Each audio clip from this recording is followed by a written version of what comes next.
I've missed you. Welcome back. Thank you. It's good to be back. Yeah? How's baby Karine? She's good. She Oh, baby KJP. very nice to her dad. Oh, during your Just your like leave. adult KJP. Oh, that's good. I like that's good. Okay. I have another question that you probably were not expecting. Okay. Does President Biden want to limit Americans to 2 beers a week? Where is this coming from? It's Maybe I coming- didn't miss you so much. Where is this coming from? All right. Well, Dr. George Koob, who is the director of the National Institute of Alcohol Abuse and Alcoholism, says the U.S. may soon follow Canada and recommend just 2 beers a week. How do you guys think that's going to go? Let me tell you what I'm not going to get involved in that question right there. I have no idea. I've not seen the data. I cannot speak to this. I will leave it to the experts and not weigh So in. if the experts say 2 beers a week, that's okay with President Biden? I will leave it to the experts. I'm just not going to comment on that. Okay, something else. The Secret Service is paying $16,000 a month now to stage near Hunter Biden in Malibu. Who's paying for that? That's a question for the Secret Service. Okay, Hunter Biden is reportedly selling art to pay for his $15,800 a month rent in Malibu.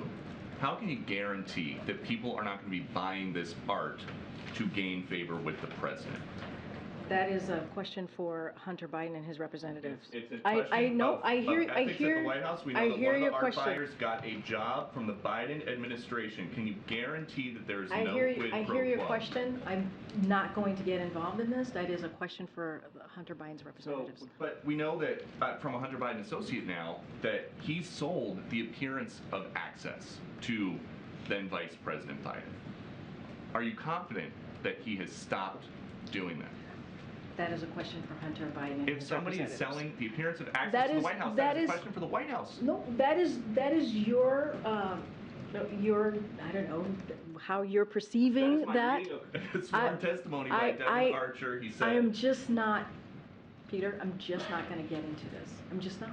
So, this testimony, since the last time that I was in here, Devin Archer talks about how he and Hunter Biden tried to profit off the Biden brand.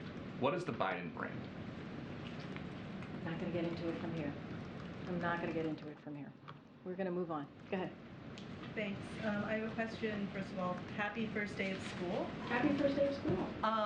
But seriously, what is the message that the administration has for the millions of girls in Afghanistan who can't go to school because the Taliban won't let them? So, look, the president has always been very clear about the importance of girls, not just here in America, but globally, being able to live freely and be able to go to school and get the education. And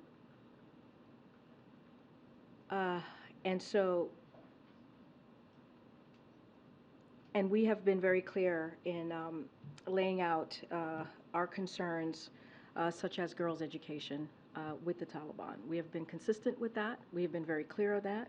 And so we also remain laser focused on trying to support and assist the Afghan people without bolstering the Taliban. And so that's something that we're going to continue to do. That's something that the president's going to continue to be clear about, not just him, but his administration. And so that doesn't end today and 2 years ago. That certainly will continue throughout his administration. For the girls themselves, I guess. Well, look, we have, this is a president, this is an administration that certainly supports girls being educated.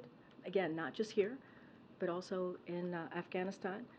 We are going to make that very clear as we consistently assess our relationship and approach, right, with the Taliban. That is going to continue, and we're going to assist. We're going to assist the Afghan people. Vietnam, the statement you put out doesn't mention human rights or the fact that the chairman is the leader of a socialist communist country that's been backsliding on human rights. Is that going to be part of the conversations?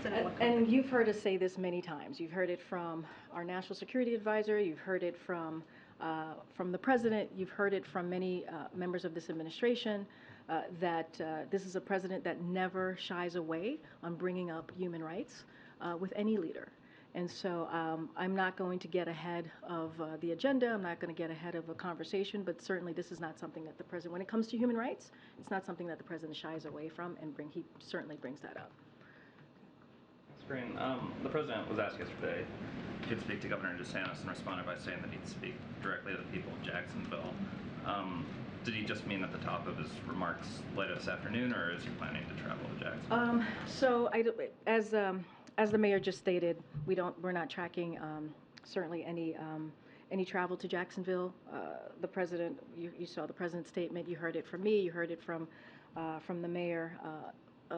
Our hearts going out to the people in Jacksonville. Certainly, we're going to do everything that we can. The president spoke to the sheriff. He spoke to the mayor.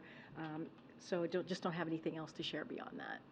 On Vietnam, Politico reported that part of what would be announced, and I know you gave kind of a long readout at the top, was a strategic partnership agreement on AI and semiconductors.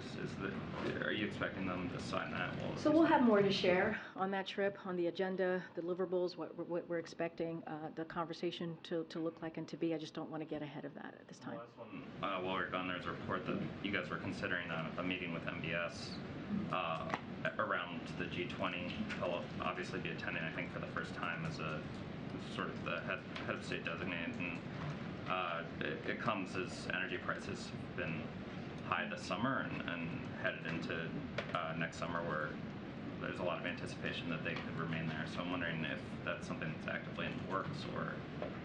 So I don't have anything to share on any bilateral meetings that the president might have on at the G20. If we were to have any, certainly we will lay that out for all of you or announce that to all of you. Any sort of top line stuff about what you're hoping to accomplish at the G20? The G20 more broadly.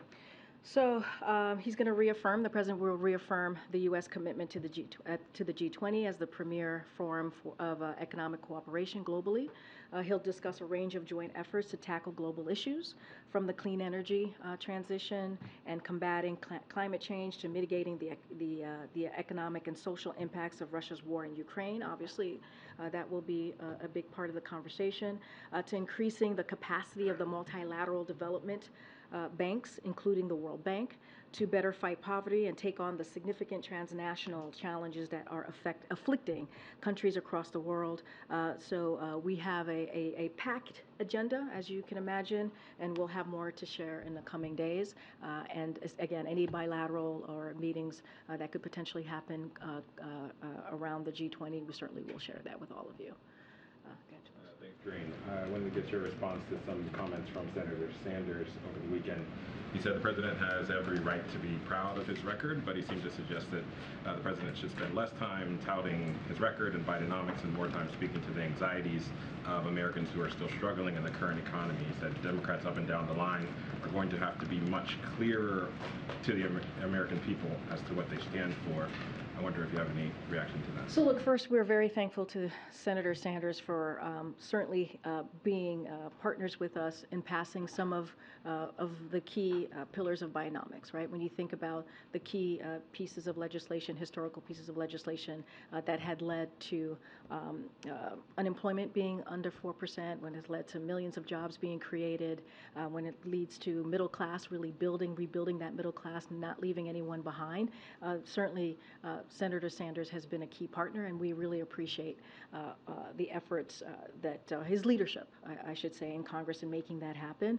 And so, look, we agree with the senator, right? When it comes to what we're doing is just the beginning, right? This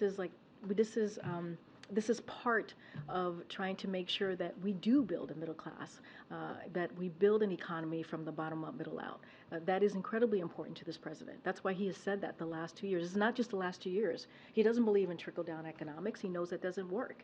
And so when it comes to the president going out there and talking to the American people directly to let them know what this administration has been able to do with the help of senators like Sanders, I think it's important. We think it's important for them to hear directly from this administration. And so, look, we think there's more work to do. We're going to hear from this president this week about how he's going to continue to lower costs right? Lower healthcare costs for Americans, something that the president, has been leading on, and his administration has continuously put out ways to do that. Inflation Reduction Act, how it's going to be able to help Americans lower costs, healthcare costs, how it's going to be able to make sure seniors are not paying more than $35 on insulin. All of those things are key. They're critical. They're important. And so the work continues. The work continues. And so we agreed with the senator. Yes, the work continues. And we're going to, hopefully we can continue to work together with him on getting that done, getting more done for the American people and American families.